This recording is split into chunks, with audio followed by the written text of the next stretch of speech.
दुनिया जानती है कि 1933 में जर्मनी में नाजियों की सरकार आते ही यहूदियों पर खूब अत्याचार किया गया था।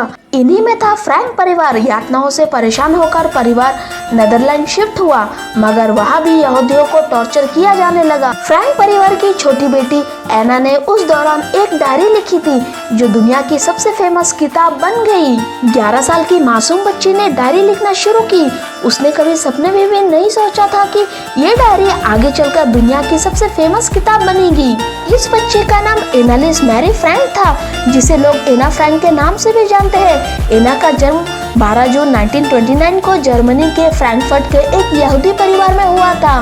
माता पिता और बहन के साथ एना यहाँ रहती थी। सब कुछ ठीक चल रहा था, मगर 1933 में देश में हिटलर यानी नाजी पार्टी की सरकार आई और यहाँ के हालात एकदम से बदल गए। फ्रैंकफर्ट, जहाँ एना का परिवार रहते थे, यहाँ का मेयर भी नाजी पार्टी से नाता रखते थे, जो यहूदी का विरोध करते थे। ओटो फ्रैंक, जो एनी फ्रैंक के पिता थे, वो समझ गए थे कि अब जर्मनी में रहना खतरे से खाली नहीं, इसलिए जल्दी से जल्दी वो परिवार सहित जर्मनी छोड़कर नेदरलैंड में शिफ्ट हो गए। अब परिवार राजधानी एम्स्टर्डम में रहने लगे।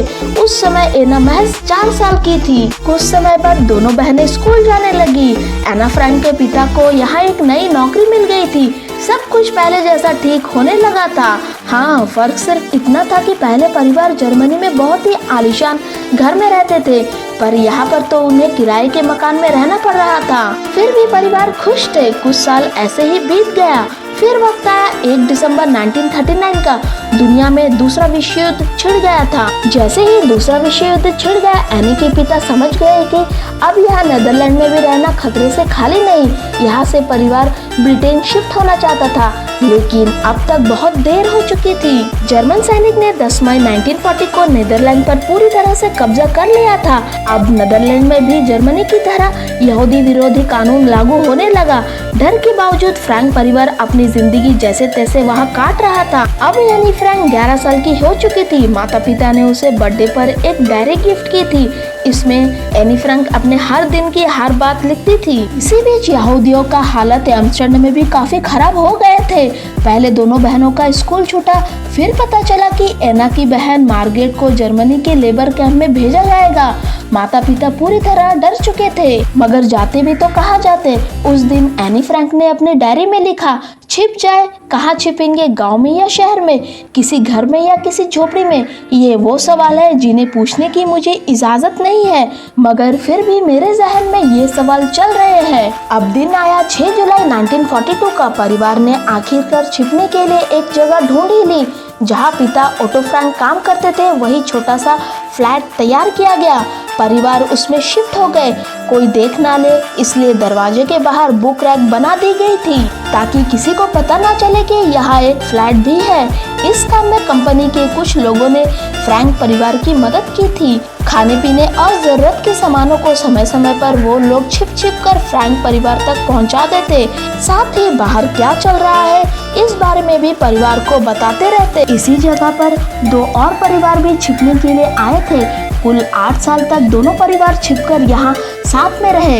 इन्हें दिन भर चुपचाप रहना पड़ता था, ताकि किसी को भनक ना लग जाए कि वो लोग यहाँ छिपे हैं। दोनों परिवार जिस टॉयलेट को इस्तेमाल करते थे, उसे पूरा दिन फ्लश भी नहीं कर सकते थे, ताकि किसी को इसकी आवाज ना सुनाई दे।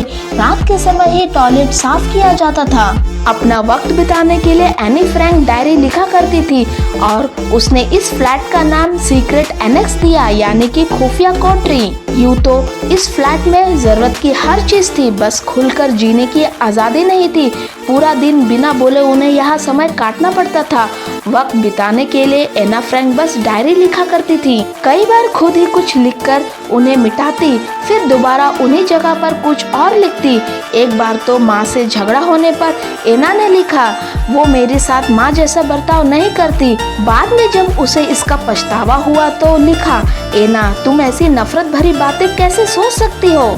एना की डायरी न केवल उसकी पर्सनल लाइफ का जिक्र था, बल्कि उस समय यहूदियों पर क्या क्या अत्याचार हुआ, उनके बारे में भी हम इसी डायरी के जरिए काफी कुछ जान पाए हैं। एनी फ्रैंक ने जो भी बातें डायरी में लिखी है, उन्हें हम महसूस कर सकते हैं कि यहूदी उस समय कैसे महसूस करते होंगे। एनी फ्रैंक ने एक जगह ये भी लिखा है कि जो हुआ उसे बदला तो नहीं जा सकता, लेकिन उसे रोका भी तो नहीं जा सकता है। फिर 4 अगस्त 1944 को जर्मनी की पुलिस ने इस फ्लैट पर रेड मारी और 8 लोगों को पकड़ लिया। दरअसल किसी ने उनके यहाँ रहने की भनक लग गई और उसने नाजियों को इस बात की सूचना दे दी थी। फिर 1 महीने बाद इस 8 लोगों को दूसरे यहूदियों के साथ ट्रेन में भरकर यातना शिविर भेज दिया गया। इस ट्रेन में 1000 से भी ज्यादा यहूदी थे। यहाँ लाकर पुरुषों और महिलाओं को अलग अलग कर दिया गया। एना और उसकी बहन माँ के साथ रह गई, जबकि पिता को दूसरी जगह भेज दिया गया। कैंप में लाकर लोगों के साथ जानवरों जैसा बर्ताव किया जाता था। उनके बदन पर नंबर वाला टैटू बनवा दिया गया था। अब नाम नहीं, नंबर से इनकी पहचान होती थी। बड़े लोगों से मजदूरी करवाई जाती थी, जबकि बच्चों पर कुछ साइंस एक्सपेरिमेंट किए जाते थे। जो लोग किसी काम के नहीं लगते उन्हें गैस चैम्बर में ले जाकर मार डाला जाता था। दिन भर काम करवाने के बाद इन लोगों को एक छोटे से कमरे में सोने के लिए भेज दिया जाता था। एनी फ्रैंक अपनी बहन मार्गरेट के साथ कैंप में पत्थर तोड़ने का काम करती थी। कुछ दिन बाद दोनों बच्चियों को दूसरे शिविर में भेज दिया गया। सर्दियों के मौसम में उस कैंप में टाइफाइड बीमारी फैल गई थी, जिसकी चपेट में आने से 17,000 कैदियों की मौत हो गई थी। जब 1945 में दूसरे विश्व युद्ध के अंत में जब जर्मनी हार गया था और ब्रिटिशों का कंट्रोल आ गया था, तो ब्रिटिश सेना ने यातना शिविर में आकर लोगों को छुड़वाया, मगर तब तक बहुत देर हो चुकी थी। एनी फ्रैंक और मार्गरेट को भी टाइफाइड हुआ था। ब्रिटिश सेना के आने के 2-3 हफ्ते पहले ही मार्गरेट और फिर एना फ्रैंक की टाइफाइड से जान चली गई। उधर माँ की भी मौत हो गई थी। परिवार में सिर्फ पिता ही जिंदा बचे थे, मगर पिता भी इस बात से अनजान थे कि उनकी पत्नी और बेटियों की मौत हो चुकी है। 6 महीने बाद उन्हें पता चला कि उनकी पत्नी और दोनों बेटियां अब इस दुनिया में नहीं रही। जिस घर में एनी फ्रैंक अपने परिवार के साथ छुपी थी एम्स्टर्डम में, आज भी वो घर मौजूद है। यह घर एना फ्रैंक हाउस के नाम से मशहूर है। दुनिया भर के लोग आज भी इस घर को देखने के लिए आते हैं। आज भी यहाँ सब कुछ वैसा ही रखा है जैसे तब रखा था। एनी फ्रैंक की असली डायरी भी वही मौजूद है। कहा जाता है कि जिस समय एनी फ्रैंक के परिवार को पुलिस फ्लैट से निकाल कर ले जा रही थी, तब एनी फ्रैंक के पिता के एक दोस्त ने एनी फ्रैंक की डायरी को अपने पास संभाल कर रख लिया था।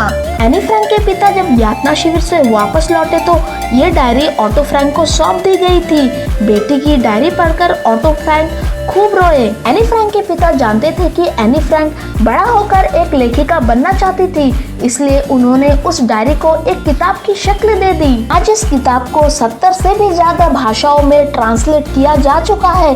इसका नाम है the diary of young girl. यह होलोकॉस्ट पर लिखी गई सबसे ज्यादा बिकने वाली किताब बन चुकी है। आशा करते हैं कि आपको एनी फ्रैंक से जुड़ी ये दिल को छू लेने वाली बातें काफी अच्छी लगी है, तो वीडियो को लाइक और शेयर जरूर करिएगा और चैनल को सब्सक्राइब जरूर करिएगा। Thank you.